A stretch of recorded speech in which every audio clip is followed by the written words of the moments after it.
देखिए, एक तो इख्तियार वली साहब मेरे भाई हैं, वो मुझे उनकी तस्वीर तो नज़र नहीं आ रही, लेकिन उनकी हँसने की, मुस्कुराने की आवाज़ आ रही है और मुझे खुशी हुई कि इतने अरसे के बाद इख्तियार वली साहब के चेहरे पे भी मुस्कुराहट आई। वैसे तो उनको कोऑर्डिनेटर बना दिया गया है, हुँ। लेकिन यही मर्ज़ है मंसूर साहब इस मुल्क का।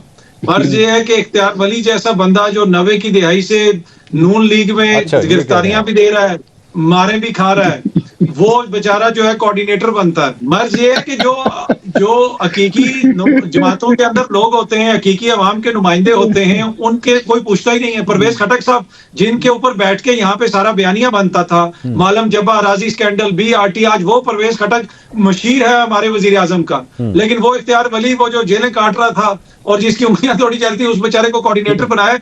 तो अब मेरे दोस्त मुझसे नाराज़ होंगे, मैं इस तरह की बात करूँगा, लेकिन अनफॉर्चुनेटली यहाँ पे यही होता है।